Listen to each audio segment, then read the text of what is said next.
You need to already have a view of the market. So that's very important. So yeah, I mean, my earlier point was, yeah, you need to be business minded, but also you need to have a flair for the subject. Otherwise, don't start a food business. If you're not a foodie, you don't actually want to propagate a certain style of food item, whether it's pizza, whether it's sandwiches, whether it's burgers, whether it's biryani, whatever. If you don't have a very unique view of the market that you think is underrepresented, don't do it.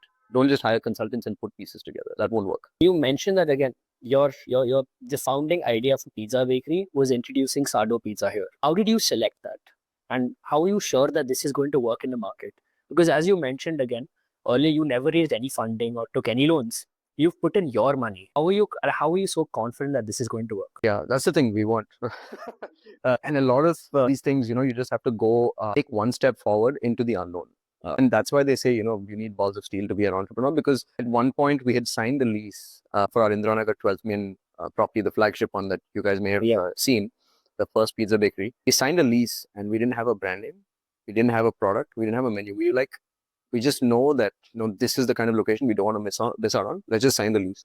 And then we had about 4-5 months to figure everything out, because we got a decent rent-free period from the landlord. And we just scampered and put pieces together. So why sourdough? And I credit some of my global exposure to this. Both Nikhil and I, we studied in Lancaster.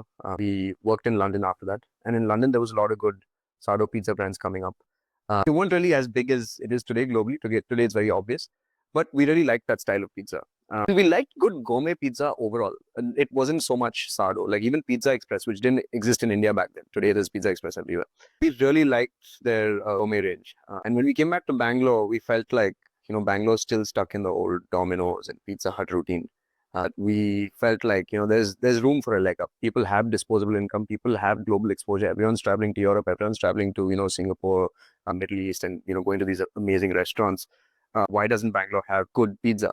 Okay, now what is good pizza? Then we kind of figure out the styles that we liked. And both Nikhil and I really liked the idea of sourdough pizza. And it was a clear differentiator, because there was a lot of Italian restaurants back then doing the regular Roman style thin crust. We didn't want to be another one of those. We're like, how can we really elevate the experience, keep it super authentic, but also have mass appeal? So we just bet on sourdough without really knowing anything. At one point we were like, oh, so to pay rent of this outlet, this location that we've signed in Indranagar, we need to sell about X number of pizzas a month. And both of us looked at each other and were like, how the hell are we going to do that? It did not seem realistic.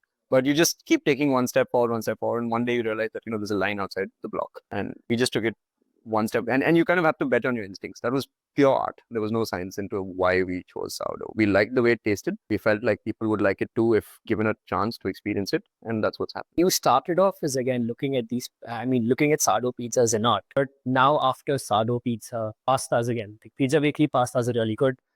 Signature garlic bread, stuffed garlic bread. And with Paris panini and now Smash Guys. After a certain point, have you found a way to make this art into a science of picking products? Absolutely. That's an interesting question. And that's something I've spoken about in my YouTube as well. One thing we figure out is that we're very good at taking products that have high demand. For example, pizza. Pizza was always consumed. We didn't have to create the market for pizzas. Everyone was always ordering pizza.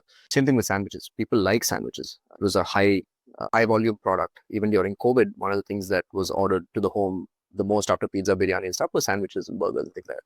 So we take these mass products that have mass appeal already, where the demand bucket exists, so we don't need to create demand for it. And we elevate that experience. So we productize it to an extent that it makes it gourmet. It makes it reasonable, affordable as well, despite being gourmet, not too snobbish, and have mass appeal. So it's these three things coming together can create what Kunal Shah from Cred calls a Delta 4 experience. Which means you basically take something people are already doing and you make it at least 3 or 4 times better than your competition.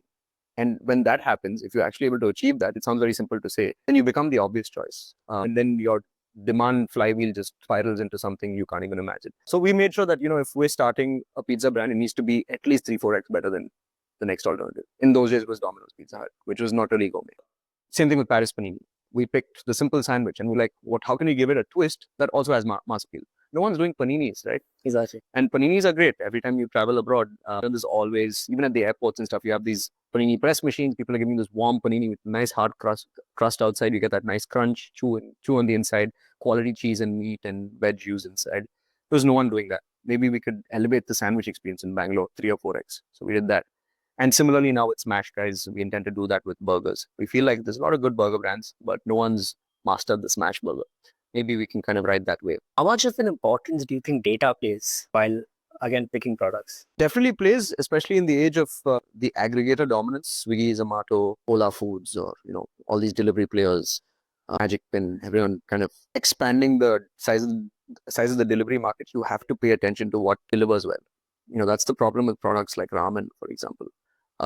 Great dining experience, very difficult to scale, because on delivery it's probably not going to be as enjoyable, and you're just going to be like, what is this? But products like burgers, pizza, sandwiches, biryani delivers really well. Obviously, there's some compromise in quality, taste, and stuff, especially with sourdough pizza. It kind of becomes a little soggy and things like that. But it's still a great, easy to eat, shareable thing. You put it on in your living room, your family's around, everyone grabs a slice, and you watch a movie, kick back and eat. So the data of what aggregators are doing is very important to pay attention to as a food entrepreneur. So we're looking at all the Western cuisines, like internally at Popo Ventures, which is the name of our holding firm. We're looking at products that do really well on dine-in, because that's what builds your brand. We believe that bricks lead to clicks. And then when they go to clicks, Swiggy, Zomato, wherever, we need to see that there's data and evidence on Swiggy, Zomato that people are ordering this at a high, like the throughput needs to be high of pizzas, burgers, panini.